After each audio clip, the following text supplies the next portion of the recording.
Propósito do Ministério Batista Nações, a partir do dia 1º de outubro. Durante o mês de outubro faremos a leitura do livro de Atos e a reflexão diária com o devocional. Deus já tem falado aos nossos corações deste livro Atos dos Apóstolos. Nosso tema do mês será de discípulos a apóstolos. Deus conta contigo, amém? O que Ele tem te ensinado não é em vão, amém? O que Ele tem te ensinado é para ser usado. Versículo 8 ao 10 diz assim, Atos 21, do 8 ao 10. No dia seguinte, partindo dali, Paulo e nós que com ele estávamos, chegamos a Cesareia e, entrando em casa de Filipe, o evangelista, que era um dos 7, ficamos com ele. Tinha este 4 filhas donzelas que, e demorando-nos ali por muitos dias, chegou da Judéia um profeta por nome Ágabo. A igreja pode se assentar. Hoje nós queremos refletir. Sim, senhor. Queremos refletir um pouco sobre as filhas de Filipe. Queremos aprender um pouquinho com estas jovens posicionadas, porque elas eram donzelas, jovens, meninas, posicionadas, a ponto de estar descrita para mim e para você. Talvez você pense assim, puxa pastora, tantas mulheres usadas por Deus, abençoadas, sim. Mas nesta cultura não era comum falar delas. Não era comum que elas tivessem um lugar de destaque, não era comum que elas fossem enxergadas, principalmente que fossem valorizadas. Nessa cultura, os homens iam à frente. Quando ia contar o povo, contava e falava quantos homens tinham e acrescentava, e mulheres e crianças. Não fazia parte nem da contagem. Então, não é comum ter as filhas de Filipe aqui em destaque, e há um porquê de você se tornar destaque, mesmo no lugar onde não haja valor para você, mesmo as pessoas não acreditando em você, mesmo culturalmente as pessoas achando que vai naufragar. E nós contamos, infelizmente, com muitos que querem o nosso naufrágio, mas nós servimos a um Deus que nos faz triunfar. E elas nos ensinam alguma coisa, nós aprendemos, porque você não vai escutar muitas coisas sobre elas. Você não vai ter um texto inteiro falando sobre elas, sobre o que aconteceu, quem eram. Mas você vai fazer uma análise sobre o contexto delas. E então você vai entender como essas meninas eram importantes e o que as levou a ser mulheres que foram citadas aqui. Em primeiro lugar, elas eram meninas que tinham um convívio muito saudável. Quando nós somos pessoas posicionadas, nós entendemos a importância de quem vai conosco e dos contextos onde nós estamos. É fato que quando você se posiciona, dependendo das pessoas que estão perto de você, você não vai passar do posicionamento. Porque posicionar não é a mesma coisa de ir. Posicionar é levantar e decidir. Ir é tomar atitude. Então, muitas pessoas às vezes se posicionam. Depois de uma crise moral, de uma queda com as drogas, você levanta e fala, agora sim, nunca mais. Posiciona. Mas como é que dá o próximo passo? Não se libertando de pessoas e de lugares que não condicionam isso. É no mínimo falta de sabedoria você posicionar-se para fazer alguma coisa e se manter em lugar e do lado de pessoas que são contrárias aqui. Então é preciso saber selecionar. E a última vida aqui eu falei para as famílias, para os pais que têm sempre o discurso pronto para os seus escolha as suas companhias. Saiba como você anda. Olha essa menina, olha esse menino. Mas que muitas vezes não vigiam a porta da sua casa. E os seus amigos, eles são prejudiciais, eles são nocivos. Alguns são até abusadores. E quando vão descobrir lá na frente, o estrago foi grande. Por quê? Porque às vezes nós nos cegamos e deixamos que as circunstâncias nos levem, esquecemos de abrir os olhos espirituais e finalmente somos prejudicados. As filhas de Filipe, elas estavam cercadas, e elas estavam cercadas de evangelista, que era o próprio pai, apóstolo, discípulos e profetas. Aí no texto vai citar tudo isso. O apóstolo Paulo estava acompanhado com discípulos, os seus discípulos. O seu pai, Filipe, era um evangelista, e Ágabo era um profeta. Então as pessoas com as quais ela convivia eram pessoas que contribuíam para com o seu crescimento espiritual e fazia com que elas se sentissem amparadas neste caminho de crescimento, uma vez posicionadas em Cristo. Todas as pessoas que entendem isso, elas crescem mais rápido e elas assumem patamares grandiosos ainda em tenra idade. Vimos aí o missionário que foi assassinado nos Estados Unidos. O legado que aquele homem deixou com tão pouca idade, e na sua morte, que multidão ele arrastou para o seu velório. E a mensagem que todos diziam era: mataram o mensageiro, mas não mataram a mensagem. E é isso que nós precisamos entender sobre andar com Deus. Essas meninas, elas tinham o pai, Paulo, ele fala aí, né? Dos 7. Os 7, o quê? Dos 7 diáconos escolhidos, quando os discípulos tiveram uma sobrecarga de trabalho. E na sua sobrecarga de trabalho, eles precisavam de pessoas para ajudá-los naquele trabalho que surgia, que era uma exigência dos gregos, que as viúvas fossem bem cuidadas, e na opinião deles não estavam. E eles disseram: nós não vamos parar com a mensagem, mas nós precisamos eleger pessoas, escolher pessoas que venham somar conosco para nos ajudar com essa obra. Qual era o pré-requisito? Eles precisavam ter boa reputação, eles precisavam ser cheios do Espírito Santo e eles precisavam ser cheios de sabedoria. Filipe era um deles.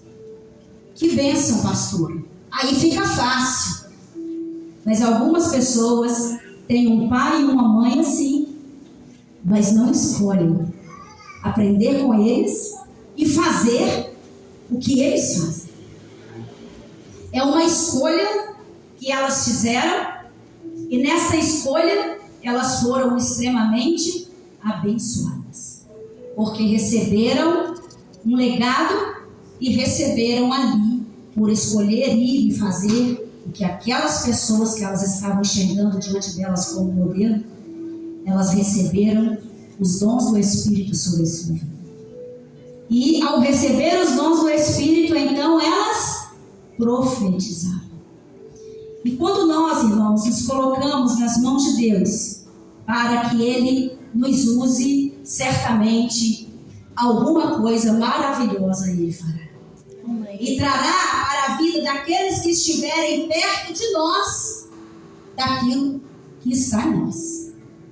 Quando nós escolhemos ser instrumento nas mãos de Deus, vaso nas mãos de Deus, eu vou passar por lugares e eu vou marcar pessoas nessa geração e vou fazer com que a cada dia mais o meu nome seja conhecido por alguém que carrega a glória de Deus, a presença de Deus. E essa pessoa que carrega a glória de Deus e a presença de Deus, ela carrega para fazer algumas coisas, não de si mesma, mas em nome do Senhor. A primeira coisa era estar ali e aprender no contexto em que está. Então, para além de escolher as pessoas com as quais eu vou, eu também preciso escolher aprender com elas. E foi o que elas fizeram. Aprenderam e receberam de Deus os dons do Espírito. E então, as quatro irmãs e o pai, ou seja, era uma casa completa na presença de Deus. Uma casa inteira no serviço do Senhor. Todos ali escolheram servir. Filipe, além de ser este homem com essas características lá no capítulo 6 de Atos, ele vai aparecer de novo no capítulo 8 de Atos, entregando uma mensagem que culmina com o seu ouvinte dizendo: tem água ali, o que é que me impede de ser batizado? Uma mensagem que gera um desejo profundo no coração de entregar também a sua vida para Cristo, porque aquilo que sai da sua palavra e da sua voz sai causando impacto naquele que escuta. Essa é uma grande necessidade minha e sua como igreja do Senhor. Não decorarmos aquilo que vamos falar, mas abrir a boca e deixar Deus encher com aquilo que Ele quer falar, com aquilo que Ele deseja entregar. E para isso é necessário, como já foi falado aqui, já ouvimos, muita santificação, muita entrega e principalmente, queridos, muita consagração. Ser cheio de Deus para que Ele possa derramar do que Ele próprio já derramou em nós sobre a vida de quem está perto de nós. E essas meninas faziam uso dos dons que receberam. Uma outra lição que nós aprendemos aqui: não adianta Deus te dar qualquer coisa que você não esteja disposto a usar. Não adianta Deus entregar para você dons e talentos maravilhosos se você não se dispuser, posicionado e com atitudes a ser esse instrumento que Deus precisa para esse tempo. Com coragem e com ousadia para dizer: eu decidi, me posicionei e a minha atitude é: estou indo. Não importa quem não queira, não importa quem não consiga, embora eu precise orar e até ajudar, mas eu não posso parar por causa dessas coisas.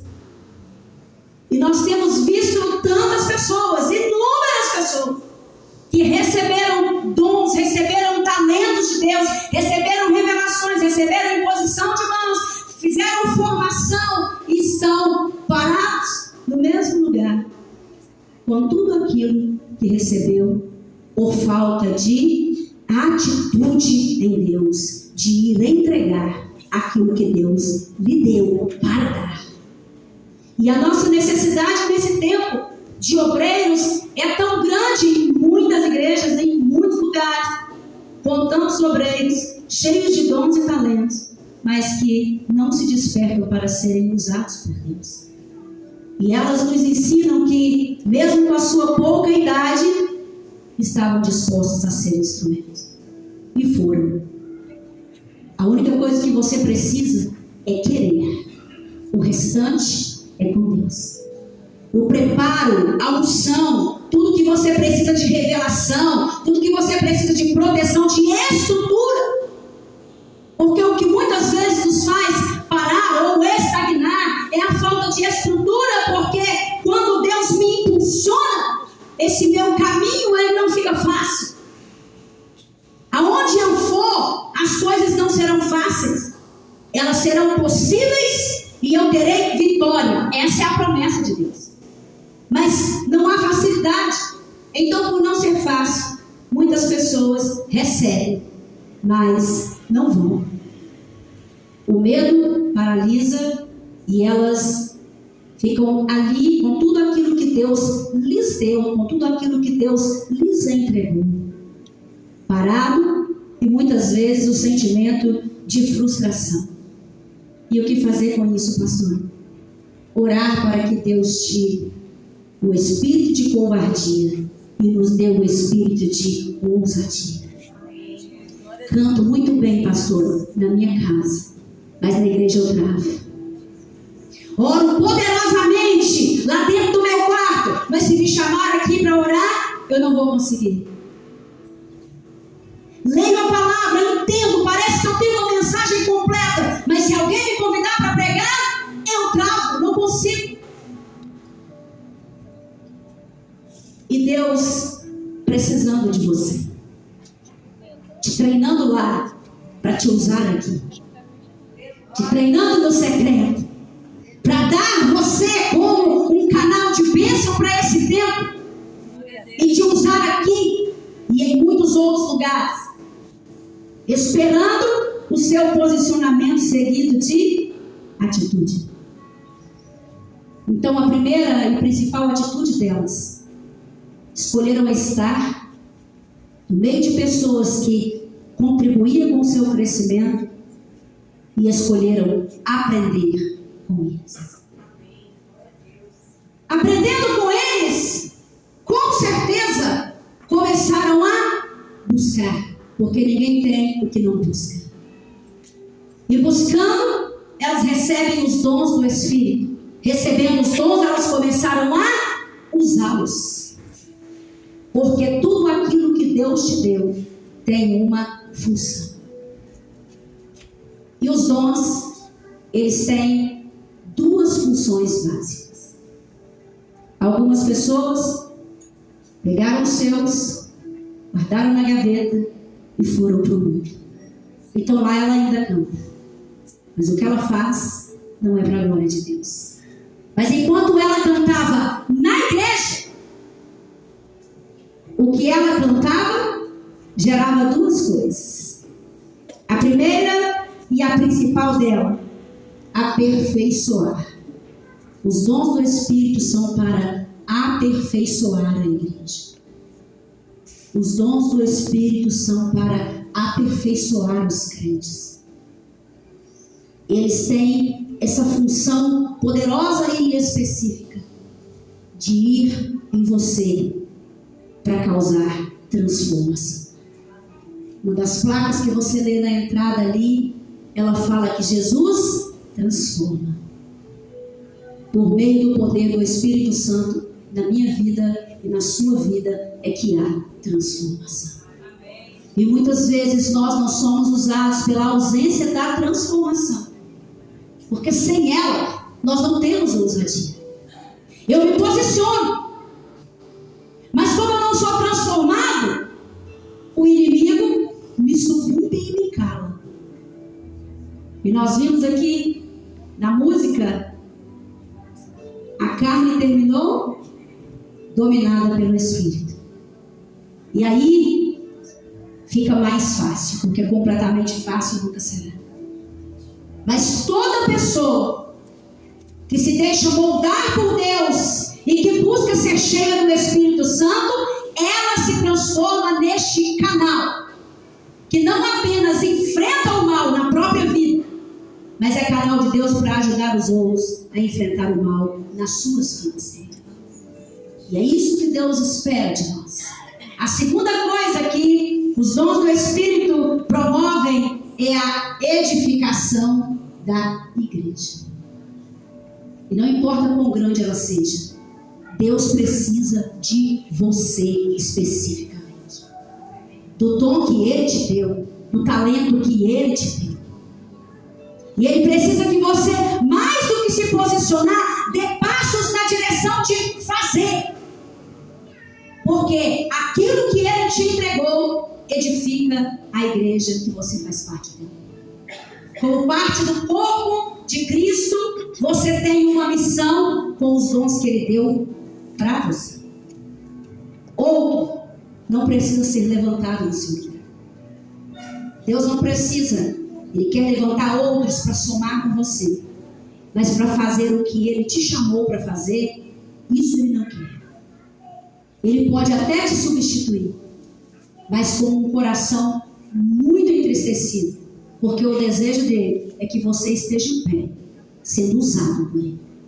O desejo dele é que você esteja em pé, fazendo aquilo que Ele te chamou para fazer, te ungiu para fazer, te enviou para fazer. Começando na sua casa, passando pela sua igreja e por toda a terra, como a palavra de Deus diz nesse mesmo livro de Atos. Elas tinham conhecimento bíblico. A Bíblia está falando isso nas entrelinhas, porque elas profetizavam. E não existe profecia que não seja a palavra de Deus. A maior profecia é a palavra de Deus. Nós podemos receber um recado de alguém? Podemos. Deus usa pessoas para entregar recados para nós? Claro que sim. Mas o meu conhecimento bíblico, ele é crucial até para eu saber se é Deus ou não que está falando comigo. Porque eu não julgo o profeta. O profeta, Deus trate com ele. Agora, o que ele fala, eu preciso julgar na palavra. Como fazer isso se eu não conheço essa palavra? Elas profetizavam. E se aqui não está dizendo que era para mal, então era para bem. Estavam num contexto abençoado, aprendendo com Deus, recebendo os dons e usando isso para a glória de Deus, fundamentado na palavra. A importância de nós aprendermos a palavra e até a explicação do porquê do inimigo tentar nos impedir o tempo todo de ler a palavra, de prestar atenção na pregação, de estar no contexto bíblico, aprendendo ali com aquela palavra, recebendo isso e crescendo nessa palavra. O motivo do inimigo tentar nos impedir o tempo todo de estar focado na palavra e firmado nela é exatamente esse. Porque ele sabe o poder dela e que ela é suficiente em si mesma. O inimigo pode dizer o que ele quiser. As pessoas podem dizer o que elas quiserem. O que a palavra de Deus falar, coloca fim em tudo e é isso que vale. A palavra que eu tenho, a palavra que Deus liberou a mim, a promessa que Ele fez a mim, é isso que vale. É isso que Deus vai fazer e vai cumprir, porque Ele tem compromisso com o quê? Com a palavra que sai da sua boca, e a Bíblia diz que Ele vela pela sua palavra para cumpri-la. E eu preciso conhecer esta palavra, porque esse conhecimento é que me liberta. Culto de oração, campanha, tudo isso faz parte da nossa vida. Mas a minha libertação, ela vem pela palavra. E o próprio Jesus disse isso. Conhecereis a verdade, e a verdade nos libertará. Você pode estar na igreja, você pode fazer parte dos grupos, mas se você não se aplica a essa verdade, a conhecer, e não deixa ela ter efeito na sua vida, você não se liberta. O que te transforma é essa palavra. E aí ele vai dizer nesse mesmo capítulo lá, que se Ele te libertar, você é livre. Ele quer Jesus, que é a própria palavra. Essa palavra poderosa que traz para a minha vida e que traz para a sua vida tudo aquilo que nós precisamos, mas não apenas as promessas. Ele também traz aquilo que me move para algo muito maior do que viver a minha vida nessa terra. E eu e você estamos aqui, não tem como fugir disso.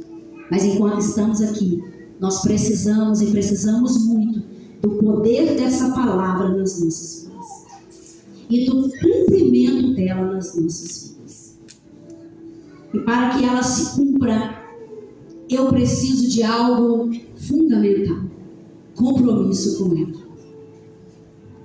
Meu compromisso não é com o pastor da igreja. Eu preciso honrá-lo como meu pastor e minha liderança. Eu preciso honrar as minhas demais lideranças. Mas o meu compromisso em estar aqui é com a palavra de Deus.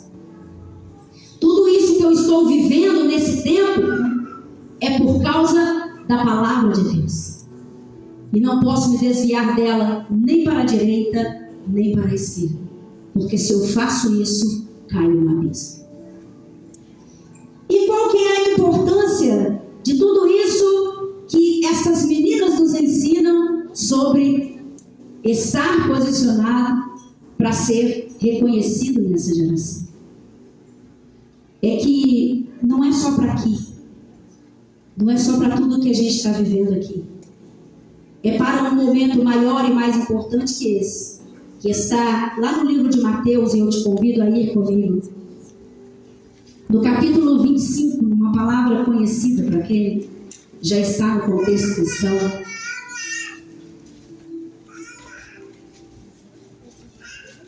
Mateus, capítulo 25. Que é uma parábola sobre o fim.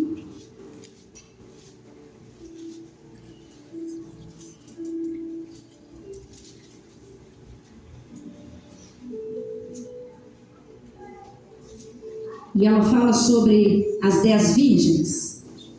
São 10 pessoas aparentemente iguais, andando com o mesmo objetivo. Elas estavam indo encontrar com o noivo, levando em suas mãos lamparinas acesas e indo com um propósito para o casamento. Aparentemente iguais, com os mesmos objetivos, mas com uma diferença muito grande entre eles. E que é uma diferença que vai determinar se nós estamos realmente posicionados e fazendo aquilo que Deus nos chamou para fazer ou não. Diz assim o texto, 25, Mateus 25. Então o reino dos céus será semelhante a 10 virgens que, tomando as suas lâmpadas, saíram ao encontro do esposo. 5 delas eram prudentes e 5 loucas. As loucas, tomando as suas lâmpadas, não levaram azeite consigo, mas as prudentes levaram azeite em suas vasilhas. Com as suas lâmpadas, e tardando o esposo, tosquelejaram todas e adormeceram. Mas à meia-noite, ouviu-se um clamor. Aí vem o esposo, saí-lhe ao encontro. Então, todas aquelas virgens se levantaram e prepararam as suas lâmpadas. E as loucas disseram às prudentes: dai-nos do vosso azeite, porque as nossas lâmpadas se apagam. Mas as prudentes responderam, dizendo: não seja caso que nos falte a nós e a vós. Ide ante aos que o vendem e comprai-o para vós. Quando nós chegamos em momentos onde agora a responsabilidade é pessoal, não é mais só com a igreja ou só com aqueles que vão conosco, é o momento de entregarmos algo que só pode ser aquilo. Enquanto nós estamos aqui vivendo a vida desse mundo, as coisas dessa vida, muitas pessoas podem viver de qualquer maneira, entregar qualquer coisa e vai se confundindo o que é santo e vai achando o que é de Deus, e alguns têm maturidade para entender que não é, outros não têm, aí alguns caem por isso, outros levantam, enfim, toda essa confusão que nós temos visto nesse tempo aí fora. Mas vai chegar um momento que o que Deus vai requerer será pessoal, e aí ou eu tenho ou eu não tenho. E é um momento onde essa diferença na nossa vida precisa ser para bem e não para mal. E essas moças eram 10 e se dividem em 2 públicos. Um tinha o essencial, o outro não tinha.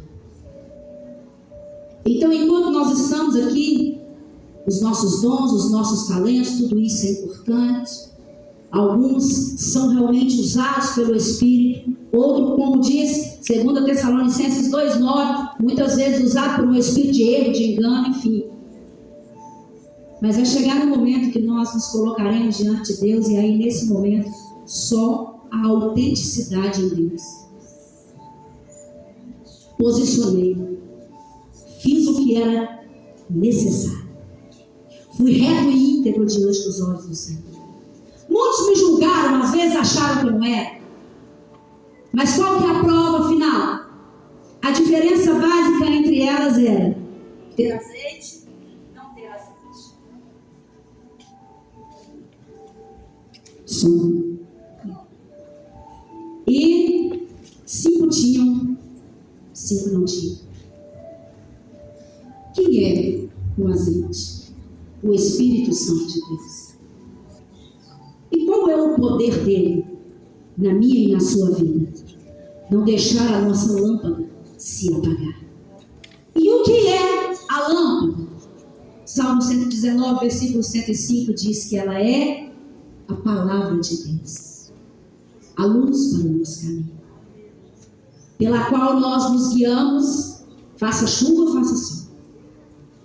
O inimigo não pode vencer uma pessoa que se guia pela palavra, porque as suas trevas não invadem a luz que está na nossa vida e nem no nosso caminho, porque a luz do nosso caminho é a palavra do Senhor.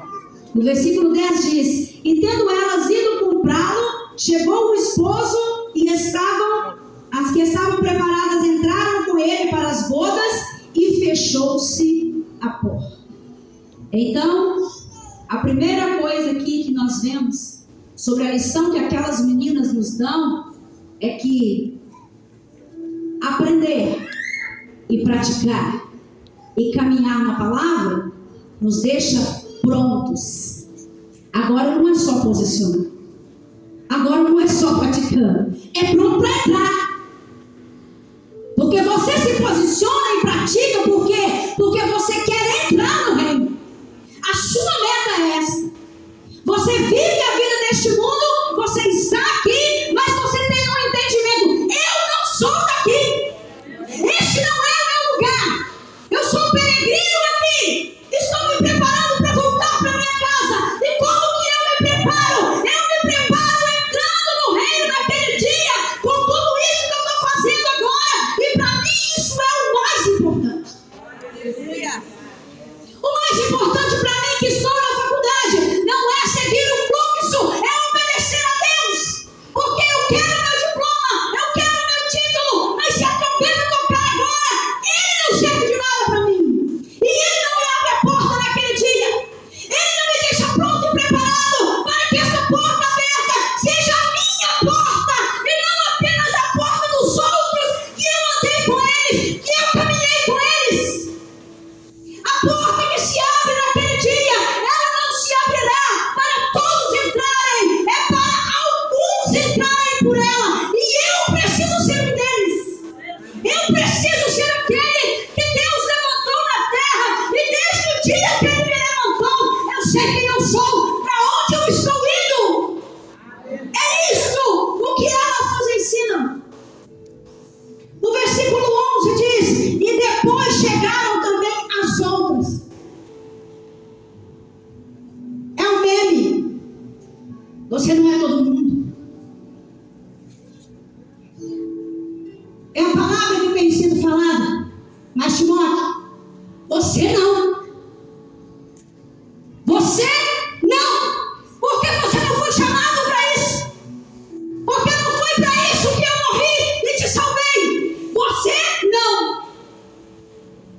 No meu local de trabalho, até dentro da minha própria igreja, se o inimigo levantar a sinagoga de Satanás, eu não faço parte dela. Elas não faziam parte enquanto Satanás estava aprontando as suas, usando pessoas, arrastando multidões, elas profetizavam. E Deus chamou a mim e a você para isso. As outras chegaram atrasadas. Isso fala de nós até aqui, com o nosso compromisso com as coisas. O horário é 19, eu chego 19h40, 20 horas. Eu fiquei abismada com alguém elogiando hoje uma pessoa que eles fizeram parte de um contexto, e aí o professor chegou e falou assim: hoje você vai dar a sua nota. O mais atrasado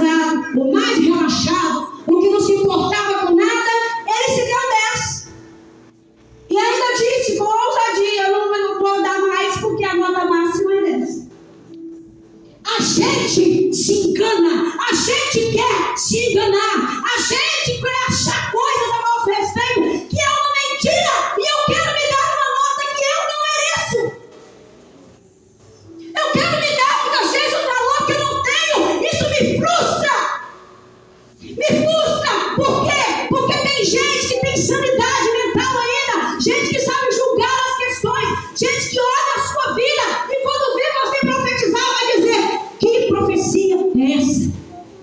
Que fonte é essa? Que jorra água doce e água salgada? É aquela fonte condenada por Cristo. Elas não eram uma fonte condenada por Jesus.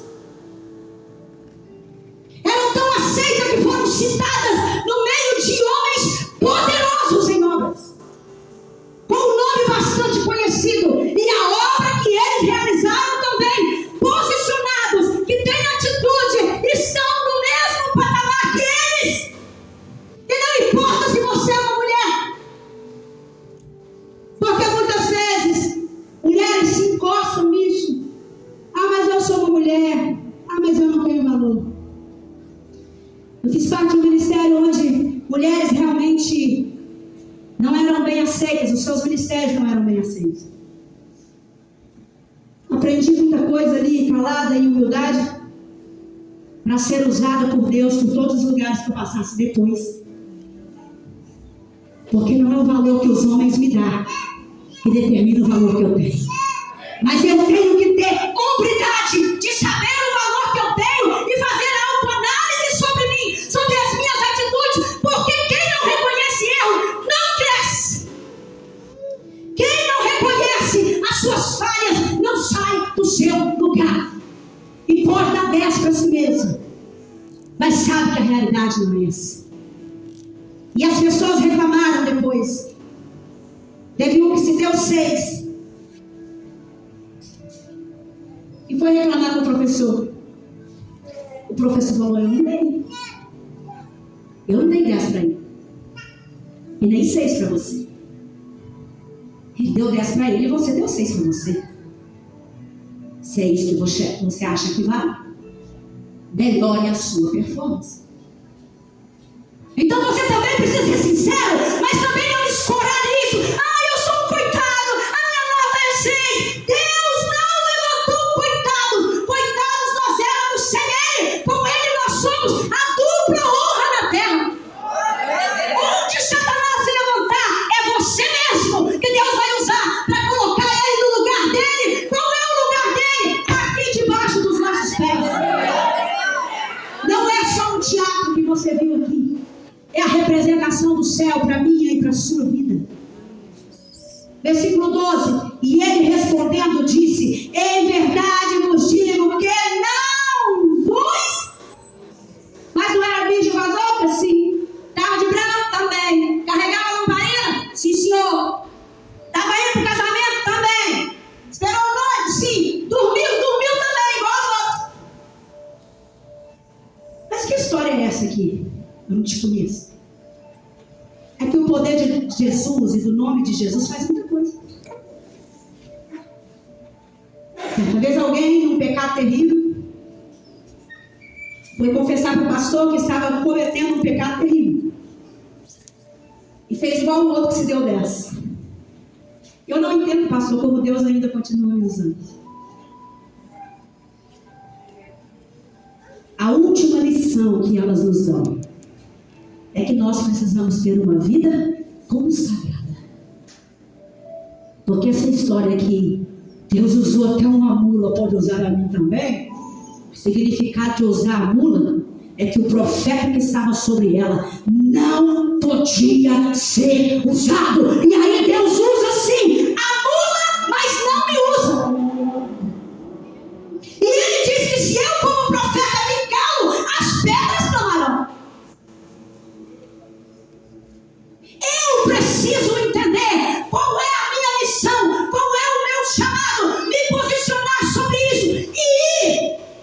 Porque Deus espera isso de mim, Ele espera isso de você e não exige desculpas para Deus. Não adianta você falar: eu não posso, eu não consigo. Muitos disseram: eu não posso, não sei falar, eu sou fraco, eu sou trêmulo, eu sou o menor da casa de meu pai, a casa de meu pai é a melhor do reino. Não interessa.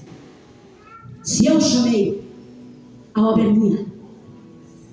Te levantei dentro dessa casa, sem nenhum crente lá. É você mesmo. É você.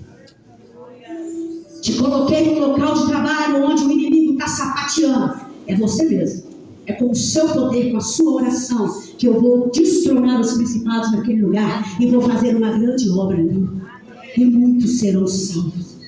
Porque eu te chamei para profetizar.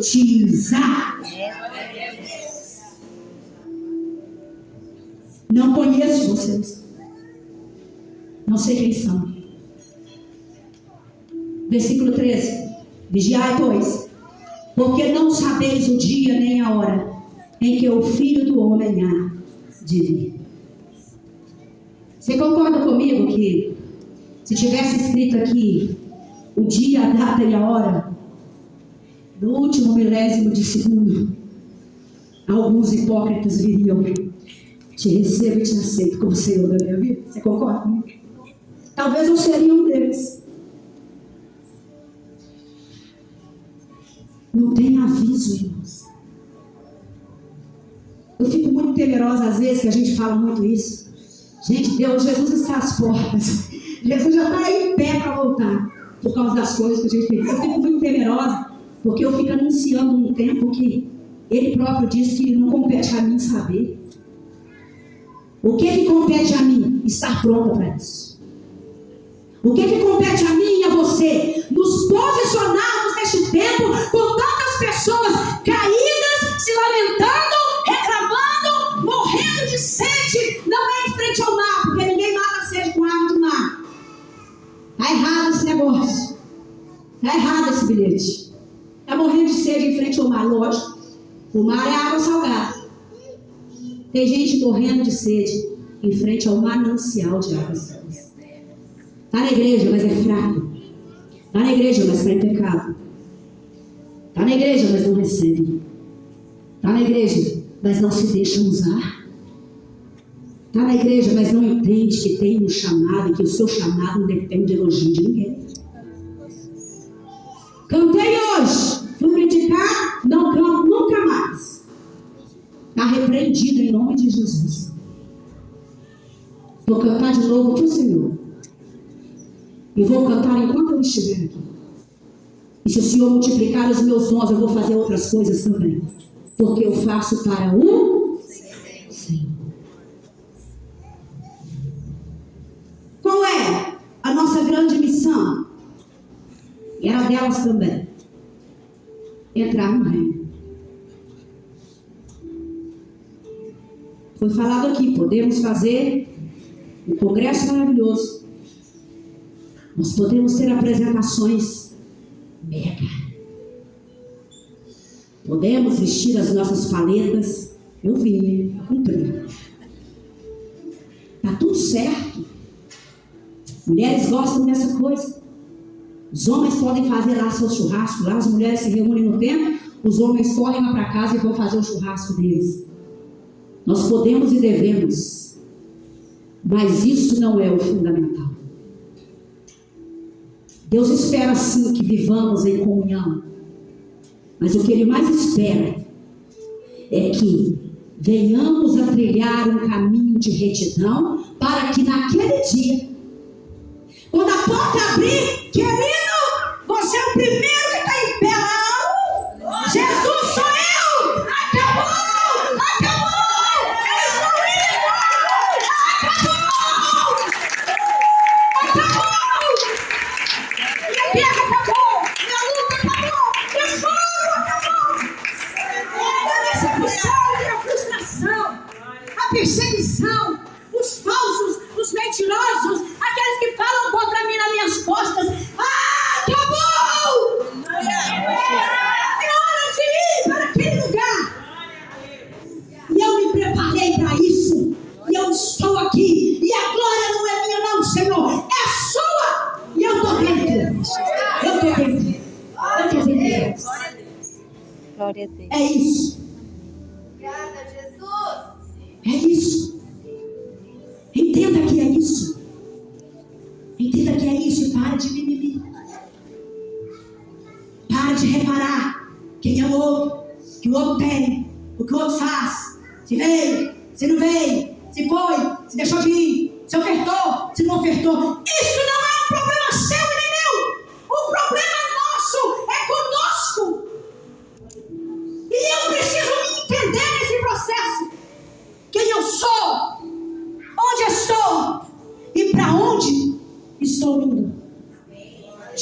volta para minha casa.